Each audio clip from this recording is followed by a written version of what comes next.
Welcome to the Busy Signal. My name is Jim, and this is my retrostalgic 80s, 90s, and early 2000s podcast. This show aims to salute all the stuff from back in the day that is now extinct or quickly going that way. This week, we're saving Christmas with the help of one of the most iconic, lovable, and clumsy characters from the 80s and 90s, Ernest P. Worrell. Ernest, of course, was the creation of Jim Varney, who played Ernest. Ernest first hit television in 1980 doing commercials for a bunch of different things, from sodas to tacos to milk. Every commercial pretty much had the same formula.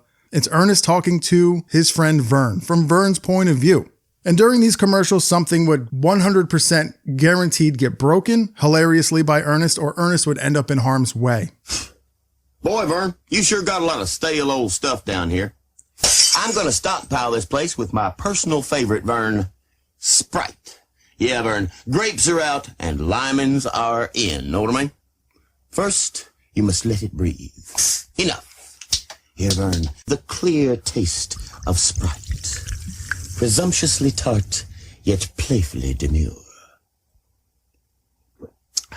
Know what I mean? And you could always count on Ernest to do one of two things as well. His signature laugh or his catchphrase. Know what I mean? These commercials, like I said, had a winning formula, and they earned Ernest his first television show, Hey Vern, It's Ernest, in 1988. Simultaneously in 1988, Ernest releases his second movie, Ernest Saves Christmas. And that's what we're doing today. We're saving Christmas with Ernest.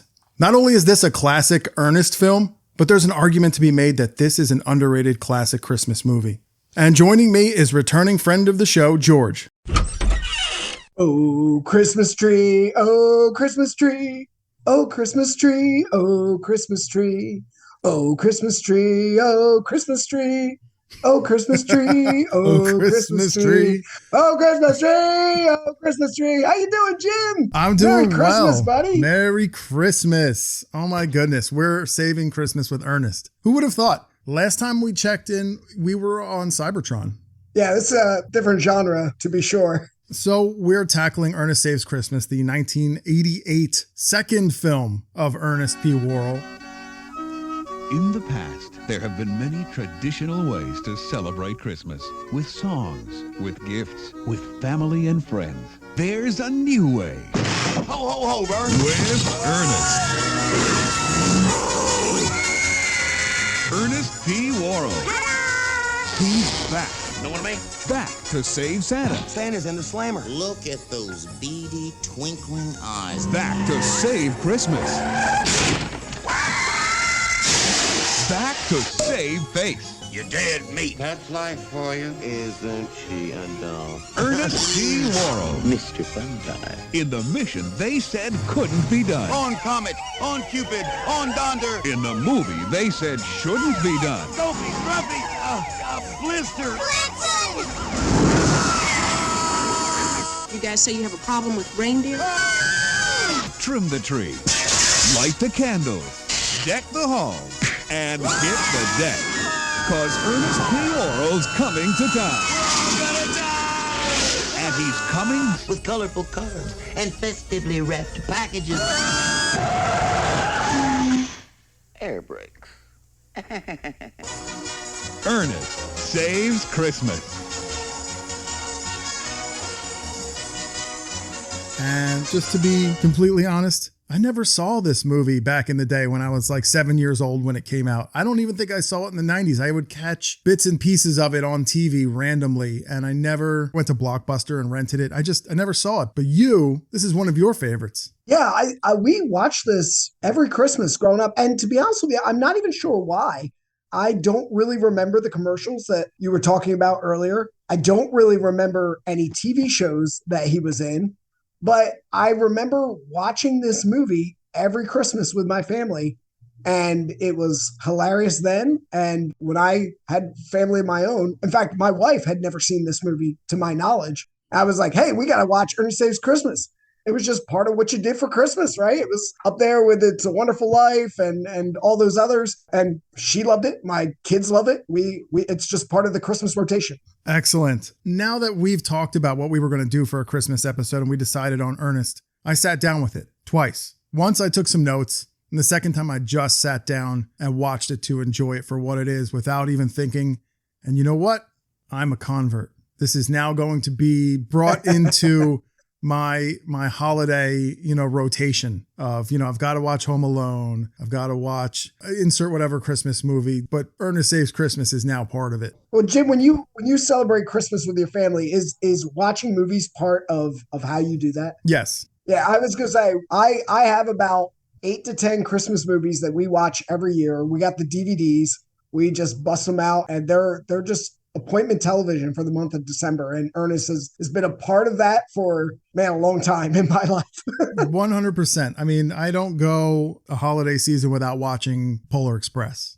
Ernest Saves Christmas is right there with Polar Express now. That's high praise from me. Very good.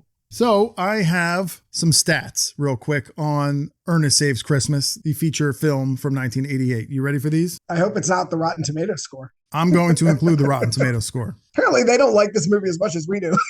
Clearly, the box office opening was the weekend of November 11th, 1988. So we just passed that anniversary here. And it earned $5.7 million that weekend. So the budget for that was $6.5 million. All right. Not a crazy budget. Wow. And it almost earned it all back in the first opening weekend. So total gross worldwide, $28.2 million. All right. That'll work. So it more than made its money back. Yeah. A couple times over. The IMDb rating is a 5.7 out of 10. That seems harsh. That is harsh. The meta score is 44. And the Rotten Tomatoes score, they do a tomato meter and they do a popcorn meter. Okay. The tomato meter is 36%. Oh. And the popcorn meter is 43%. Oh. It might not be the cleanest movie ever made, but man, it is entertaining to watch. That seems a little harsh. It's clean from a wholesome standard. Yeah, it's a little, it's a little 80-ish, but man, this is certainly an entertaining movie. The only problem that this movie had was that it didn't have a big enough budget. Yeah, I think you see that in the cast. If you look at the IMDb for this movie, it is not exactly a who's who of Hollywood stars. Jim Verney's pretty much the only one you've ever heard of, and everyone else, they may have been in other movies, but you've never even heard the movies that they're in. Right. So I did the digging. I did my due diligence. I went to the IMDb, and obviously Jim Varney, he plays two of my favorite characters. He plays Ernest, and then he's also Slinky Dog in Toy Story. So next is Douglas Seal. And he was Santa Claus in this movie. And he appeared in a lot of movies. But famously, and you wouldn't know him by looking at him, you'd have to actually listen to the voice. His voice is what's the tip-off. He was the Sultan in Disney's Aladdin. That's right. I actually saw that one as well. Yep. And then we have Oliver Clark, who is Joe Carruthers. And I wish we had somebody else other than him, by the way. I'll tell you what, when he shaves in this movie, it's jarring. Yeah, it really I watched is. This with my daughter, and she was like, I don't mean to be mean, but he is not a handsome man. No, there's two jarring scenes in this movie, and that is one of them. So Oliver Clark, possibly his biggest role, and admittedly, I never saw this movie. I know that if you've seen it, you probably really like it, but I've never seen it. He was the reverse psychologist in 1999's Mystery Men.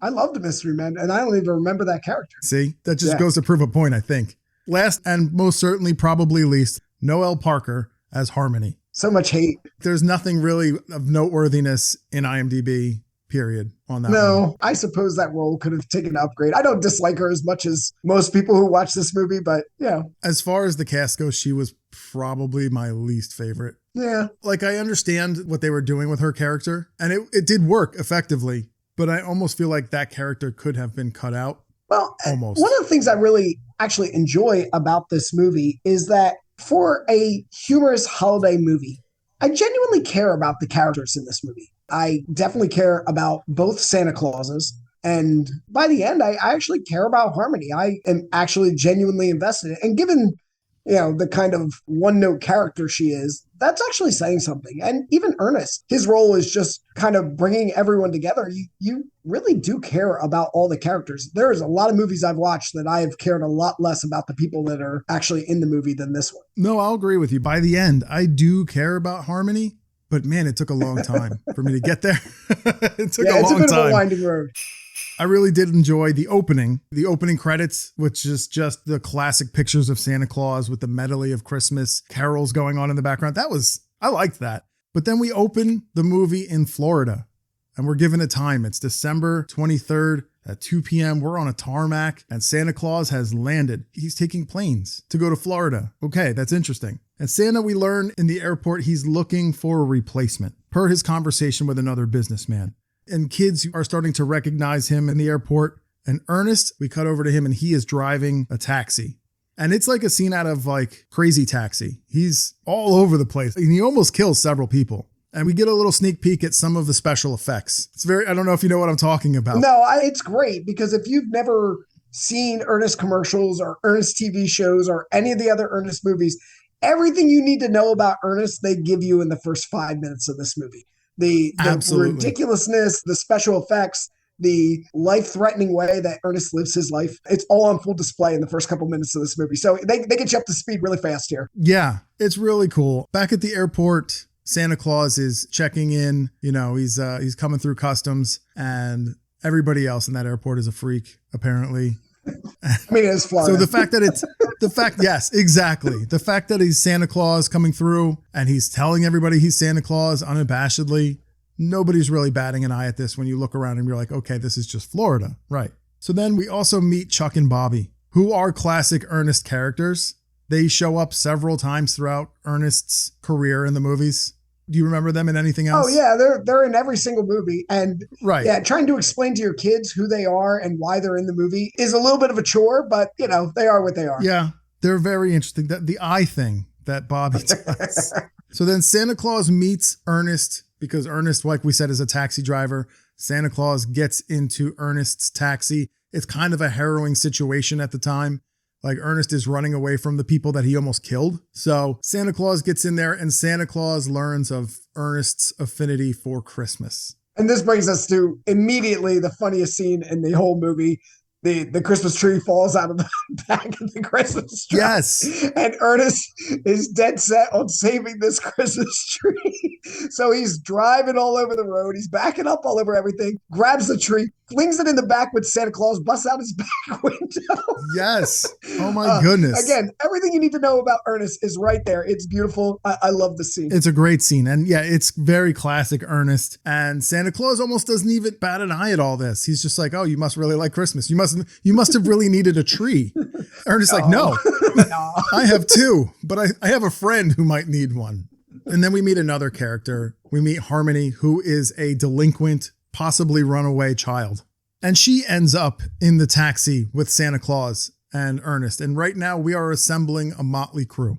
Yes, this is, I will say, for, maybe the lack of star power in the cast, I actually think they have a good idea of what they want to do in this movie. You have Santa, who is just this wonderful personality. You have Ernest, who is just all over the place. And then you have Harmony, who is just like, is somewhere in between there where both of them are kind of keeping their eye on her. They really are an odd group that's been assembled for this movie. And it works really well. And now we're still within like the first 10 minutes of this movie. And Santa Claus finally lets us know who he has chosen for his replacement. There is a children's television host. His name is Joe Carruthers. He's got a heart of gold, apparently, and really understands children. And Santa Claus has chosen this man to be his replacement. Joe's television show was recently canceled. So now he's in between jobs and he is putting on like a puppet show at a children's museum there somewhere in Florida. Behind a giant mirror, by the way. I don't know if you noticed that in the movie. I don't think I did. Who does a puppet show behind a giant mirror? So you can see the hand in the puppet? You can see his whole body, except it's huge. No, I didn't notice that. On your next rewatch, you can see how giant Joe is behind a... Wow. Don't you have the puppet stage to hide your body? Oh my goodness. Yeah, I didn't notice that. Wow. And then we also meet on Santa's way to talk to Joe. We meet Marty, who is a very typical 1980s yuppie. Oh, Marty is fantastic in this movie. To be honest with you, he might be the best character in this whole movie. He dials it up so much. He is so entertaining and so dislikable. Yep. This whole movie. He's perfect. He really, yes. I was going to say, out of all the cast, other than Ernest and possibly Santa Claus, Marty is definitely, he does a very good job of making you not like him. So that's our opening, pretty much. We meet all of our characters, And right away, we start to learn the plot of what's going on.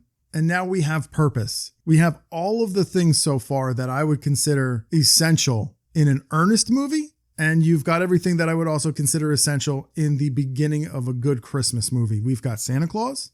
We've got a problem with Christmas. It needs to be saved. It needs to be handed off to somebody else. Santa Claus is getting old. This is something that we are used to seeing over the last 30 years. That concept of Santa Claus is retiring and needs to pass the torch. But this is really, to be honest with you, this is actually the first movie I can remember where this, we're familiar with the Santa Claus and the passing on of Santa, but this is really the first movie that actually deals with that. And not for nothing, I think the story of Santa Claus that they build in this movie for a low budget kind of niche movie is actually really good. The Santa story here really works. They build a believable story of how Santa exists and how Santa can continue to do his work through centuries. And everything here kind of checks out, maybe even a little bit better than some more recent movies that I've seen. To be honest with you, I think this has a tighter Santa story than the Santa Claus or Elf. It really does hold up particularly well. And that's my point. Exactly. We're so familiar with these concepts of what we would consider a good Christmas movie. But right, this is exactly where I remember it starting. The whole Santa Claus, where not only does Santa Claus in the first Santa Claus movie, torch get passed because he dies, but then the Santa Claus with Tim Allen comes back a few years ago as a television show. And now Tim Allen is old and needs to pass it off to somebody else. This has already been done. This is Ernest. Yeah. No, in a lot of ways, I don't remember other movies from this time period having the Santa story or the Santa lore that this movie has. They really do a good job of building the world of Santa and how this could actually work. I think even in a time before we actually cared about that stuff, we care all about universes and continuity now. And this movie is surprisingly good at those things for an Ernest movie. Yeah, and not for nothing, they completely do it without ever showing you the North Pole, Santa's workshop. They do all of that without actually going to where Santa does his thing. You are in Florida. Well, I'm sure they didn't have the budget to do that. There are people sweating in Florida. Like there are people literally when getting out of the one guy in the opening scene where Ernest is driving and, you know, his life is in danger. So maybe I'd be sweating too, but it just looks like it's hot in that taxi cab because it's Florida. But we've built this whole Santa Claus lore, like you said, and it's very good. Everything's explained properly. We don't have to see the North Pole to believe that this guy is Santa. Let me ask you a question along those lines, because the more I thought about this, I keep coming back to this movie. Who's your favorite movie Santa? Because I've thought through this a little bit, like as I was watching Christmas movies this season, I was watching this and I keep coming back to the Santa of Ernest, and I just really enjoy him. He's heartfelt, he's caring. I believe him as Santa, not the Joe Carruthers one, but the one that's trying to pass it on to Joe Carruthers. Man, I really do enjoy him as Santa. He's almost as genuine as it gets, I think. I would have to say of all the Santa Clauses, I mean, I've always liked Tim Allen as Santa Claus just because that's funny. But if you're going to talk about believability, and once again, the Santa Claus from Ernest seems very genuine. Like he seems so genuine, but never puts the Santa suit on for you to believe that he's Santa. I know I think that's the thing that's amazing. I was trying to think. I was like, man, I like the Santa in Rudolph the Red-Nosed Reindeer, but you don't spend a lot of time with him. Yeah, it's funny because I keep coming back to this movie, and I think this might be my favorite movie Santa. They do so much with so little, really. So now that brings us kind of like into the second act, just about where Santa's trying to talk to Joe because he wants Joe to know, hey, you're my guy. Like, I want you to take over for Santa, but Marty is getting in the way. And Marty has this plan for Joe. He's lined up a new feature film that Joe should star in. So Joe is now going to make it in the big time. Like he's going to jump from, I used to be a television host for a children's show, and now he's going to be in a movie. You'd be crazy not to take that. But here's Santa over here trying to tell you, no. I've got this for you over here. But Marty doesn't want to have anything to do with this Santos guy. He calls him Santos. And basically we see Marty turn into the classic villain here. Yeah, he gets Santa arrested, and then the whole second act really turns into this almost caper movie where Ernest is dressing up in all these different costumes. He's got to get Santa out of jail. He's got to find out where Joe is, and then deliver Santa to Joe so he can have this conversation about Joe Carruthers becoming the new Santa. And I will tell you, like the first act of this movie is fun, but a little bit slow. But man, when Ernest starts putting on those costumes and he starts going from place to place, this movie really picks up and becomes really funny really quickly. One of my favorite things about this movie is we go to Vern's house. Ernest takes Harmony. He drops Santa off at the Children's Museum. Like you said, Santa gets arrested because Marty makes him out to be this crazy guy. So then Ernest now takes Harmony to his friend's house. We find out the friend who needed the Christmas tree was Vern. And we get that classic point of view camera shot from Vern. We are Vern for all intents and purposes, which I love that. We are Vern. Ernest is talking to us. And then we watch him destroy our house. Oh, that's, yeah. Ernest completely pulverizes Vern's house. I watched this with my daughter, and she pointed out to me, why does Vern's house look like a middle-aged woman lives there? Wow. It is nicely appointed for a guy like Vern. But the suspension of disbelief aside, the reason the house looks like that, purely so Ernest can destroy it. Something looks nice. Yes. Ernest is going to destroy it. And when he starts ripping out the electrical line and it's just coming through the wallpaper and it's just going all zigzags all over the place. First of all, who was the electrician here? Second of all, it's fantastic. Yeah, I'm not sure I'd invite Ernest over for a party. As fun as he may be, he is a party crasher.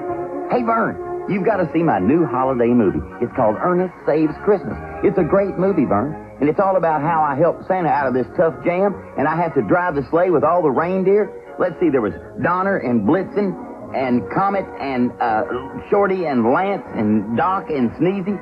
And Vern, those reindeer made one heck of a mess. And then we get Santa Claus. We cut over to him over at the station downtown, and he's getting fingerprinted. And he's got some really cool fingerprints. He's got snowflakes in the middle of his fingerprints. And they're all different snowflakes for each finger because no snowflake is the same. At least that's how I interpreted it.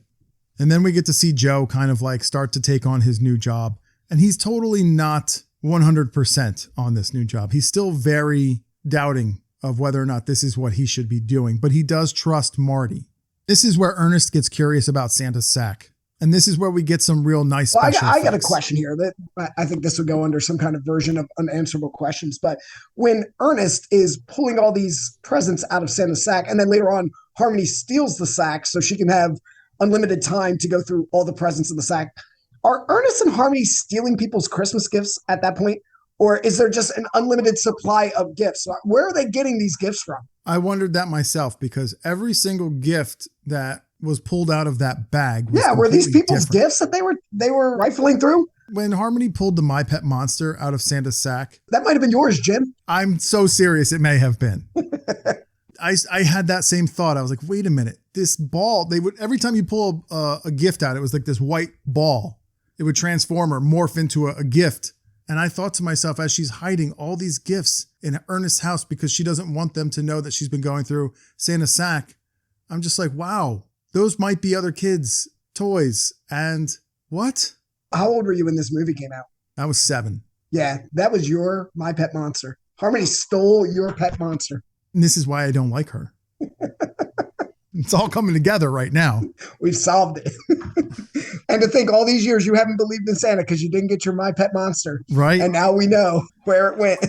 Wasn't Santa's fault. It was Harmony. Lump of coal for her. So Ernest gets fired from his taxi job because Santa couldn't pay him, because Santa doesn't have money. Apparently he gifted a large sum of money to a 5-year-old the year before. And that's where he finds Santa's sack, looks in the sack and realizes this wasn't just a nice old man with a story. This was actually Santa. And now we have to get Santa's sack back to him. But we can't because he's in the slammer. Also, I'd just like to point out that Santa Claus being in jail was recycled again in Tim Allen's The Santa Claus movie. I don't know. Do you remember that? This is the premier Christmas movie. I'm telling you, this set so many precedents. Oh, and now we have Chuck and Bobby, who we've mentioned before. Chuck and Bobby have a very unique problem because they work for the airline and they deal with all the packages that are being shipped. And they've got some rather large packages that are now flying around their warehouse. They have the reindeer. They don't know what to do with the reindeer because they're not smart, Bobby and Chuck. And they are coming up with every single explanation for what these creatures are other than they're Santa's reindeer. I feel like this whole section they could have done in different ways. I guess this was kind of to add to the runtime, but so. I was just going to say that this could have been more concise. Yes, for sure. But they do cut back a lot, like back and forth several times. Yeah. And these scenes they kind of draw out a little bit. So yeah, you're right. This probably added to the runtime. I will say that I feel like these kind of take me out of the movie sometimes, but they serve a purpose in the end. But this isn't my favorite part of the movie. No, like I said, it could have been more concise.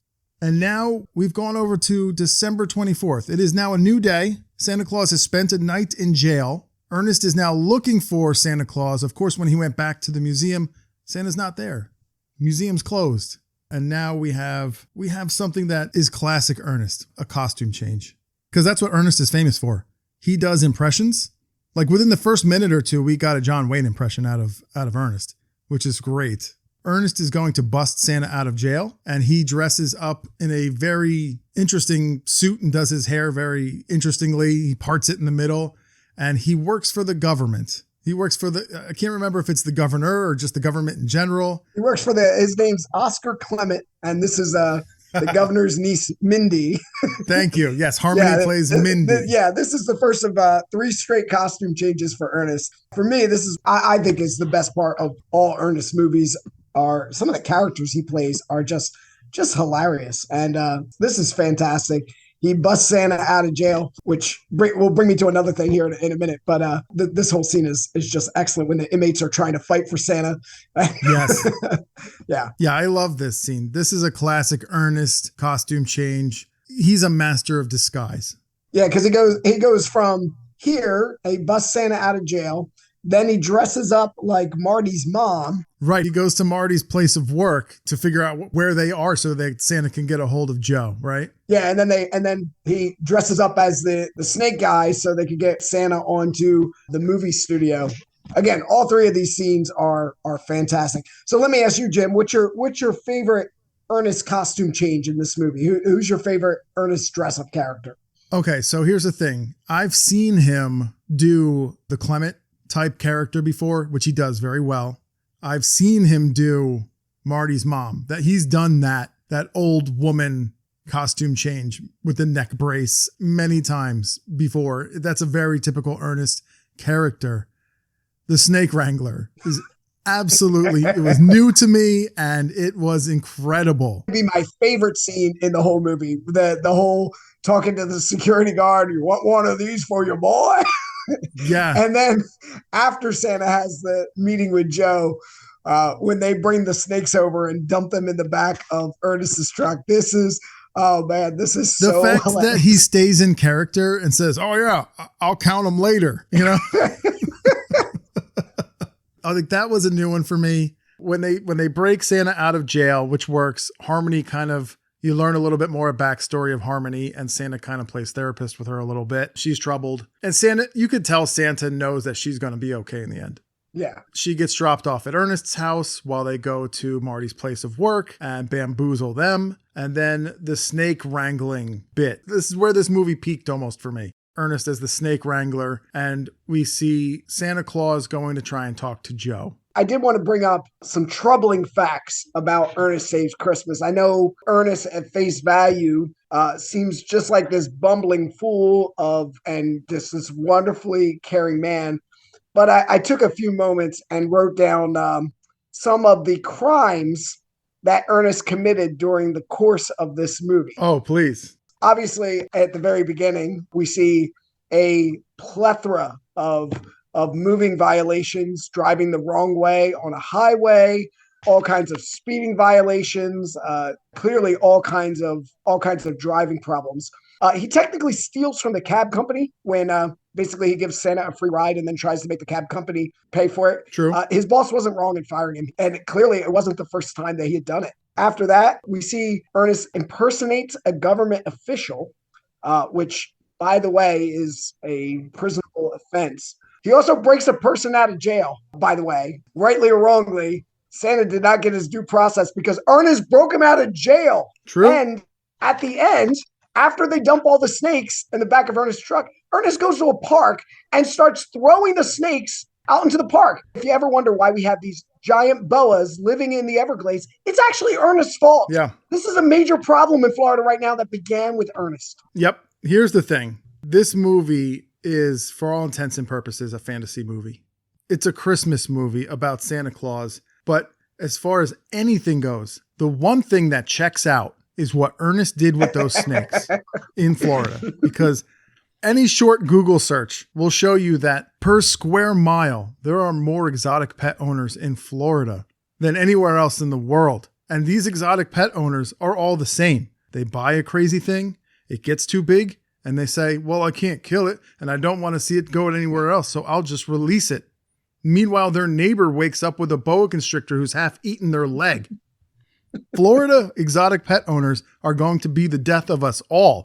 And we saw a prime example of how it goes down with Ernest. Yeah, right there. I like Ernest in this movie, but when you really take a hard look at how the decisions he makes, and there's some questionable things that happen in this movie for sure. 100%. And just before we get to what he's doing with those snakes, releasing them out into the wild, Joe gets to talk with Santa Claus, and Santa Claus sneaks onto his movie set, and we see what kind of film Joe is trying to make. It's a sci-fi movie called Christmas Sleigh, right? The sad thing is they're really making movies like this now. Oh, yeah. That is a sci-fi Christmas movie title from today, probably. We've seen like 2 or 3 of these kind of movies made over the last couple of years. So it's funny in the movie, but it's our real life now. Yes. And Joe is really struggling with this film because it wants him to curse in front of children, and he will not do that, thus further emboldening Santa Claus in his opinion that this is the man who should be taking over his job. So now we're away from Joe now. Santa Claus has had his talk. He feels much better about this stuff that he's gotten to talk to Joe. Before we move on, this scene is where we get a lot of really good,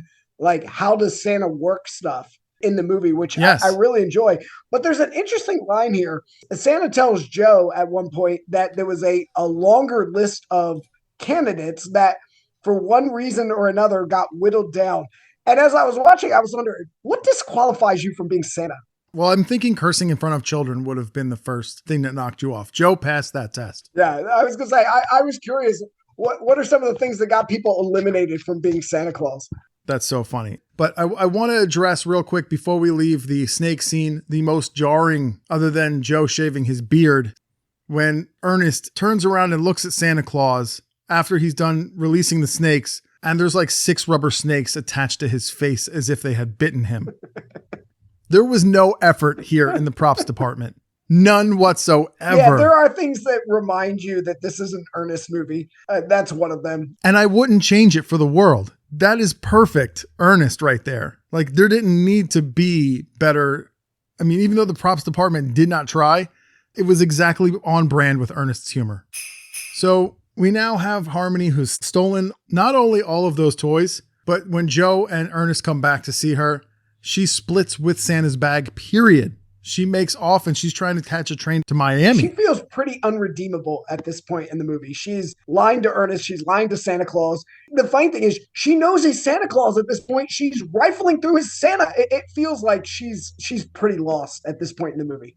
Yeah. And you know who else is lost at this point in the movie? So is Santa Claus. He's met with Joe again. He goes to Joe's house. Joe has shaved his beard, which Santa said, please don't do that. Now we know why. Yes, because he's really not a good-looking guy. Without that beard, he is scary. I'm just saying, he's scary. I would stay away from him in real life without that beard. And honestly, with the beard, it's still sketch. Santa Claus has now had this conversation with Joe, and Joe says, you know what, thanks. No thanks. I'm going to do this movie. And Santa Claus is really having his lost moment as well, at the same time that Harmony's having hers. Yeah, it's funny. It's amazing how low the bar was for leading actors in the 80s. Think about this. What's your favorite movie's Ghostbusters, right? Think of the guys that played Ghostbusters. They were not handsome fellows. No, dude, not at all. I mean, Winston, he was a good looking guy. But the other three, they were not attractive people. And they were the stars of that movie. The bar for handsomeness in the 80s was much lower than it is today. Right. Now, we now have, after having talked to Joe, we have a time. 7 p.m. is when the torch needs to be handed off from Santa Claus to Joe. So a lot of things have to happen very quickly right now in the movie, and they do. We have Santa Claus, who is not going to give up on Joe. He's going to go back to the Children's Museum. Joe is now realizing this is not the job for him. He's going to go back to the Children's Museum. He's still not 100% sure, and percently is not a word, but I'm going to use it. He's still not 100% sure that this is what he wants to do, but he knows he can't be doing Marty's thing. So Harmony is also now listening to people around her. It's Christmas. They're all catching the Christmas spirit, and her conscience is weighing on her. And she ditches her plan to go to Miami, and she's going to go back to the children. Everything is going to happen at this Children's Museum. Santa Claus has sent Ernest to go get the reindeer, but Bobby and Chuck won't give him the reindeer because his name isn't Elms or Elves. We get the elves. They come through the airport as well, and everybody's a freak at that airport, so nobody bats an eye at a couple elves going through the airport, and they are now going to retrieve the reindeer. And they do it in one of the most earnest fashions possible. Ernest is going to fly Santa's sleigh. This is where all the magic happens in this movie, right here. This is where the budget for the special effects really went. But it works because it's a Christmas movie.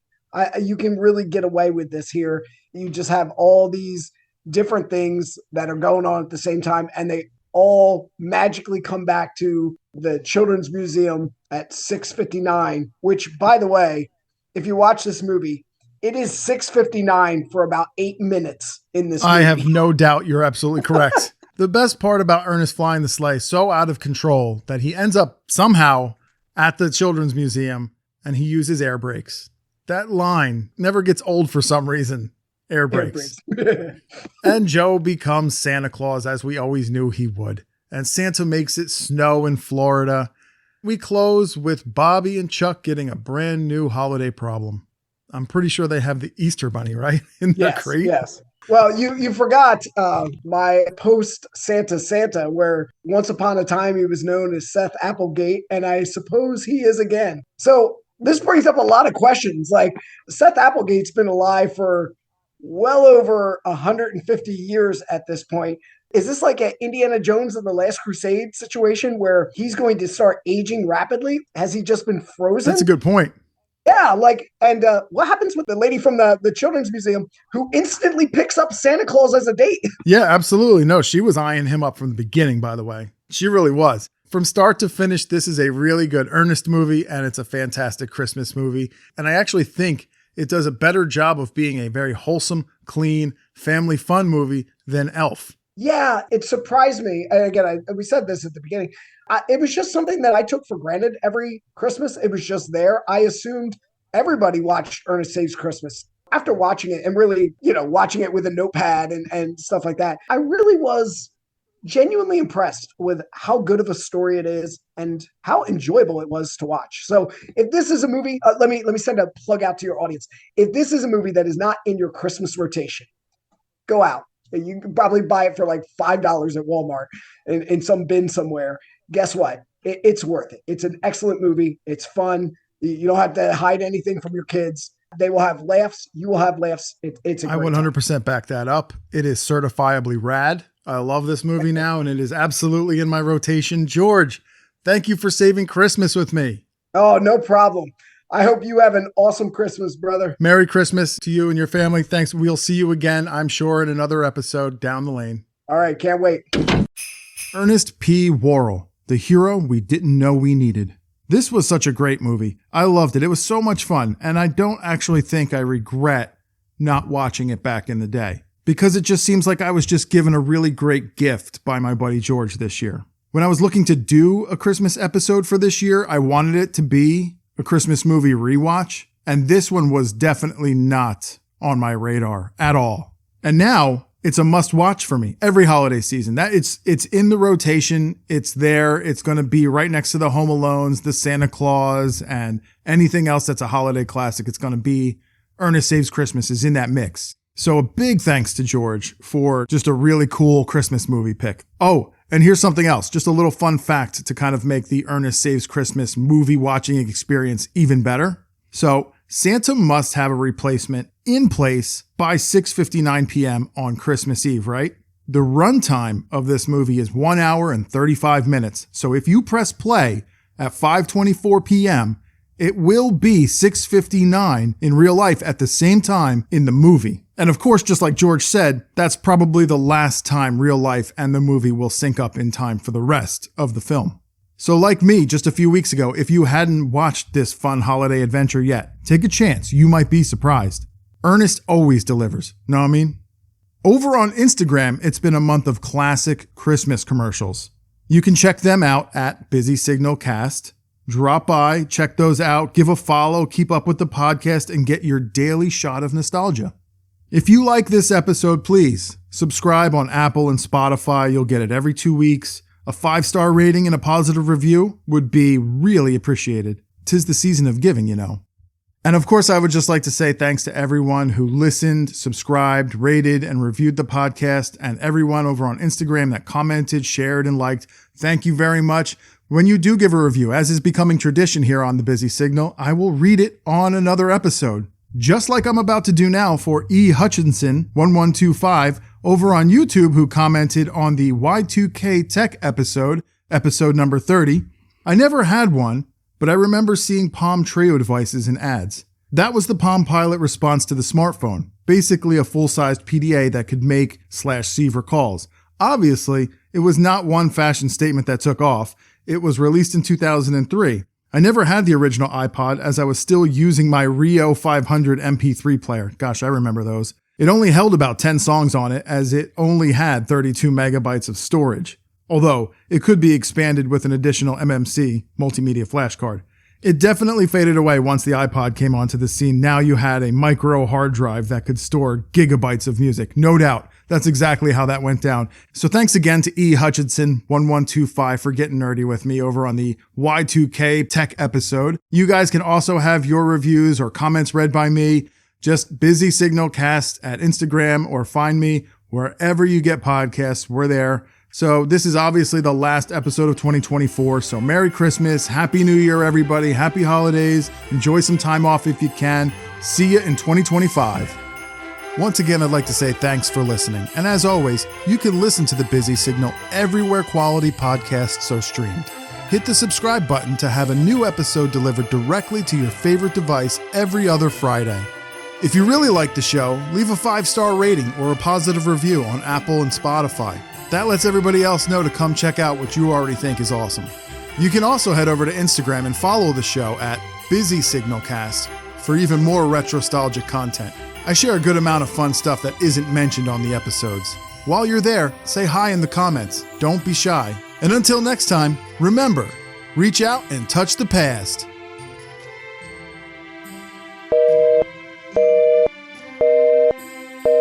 Know what I mean?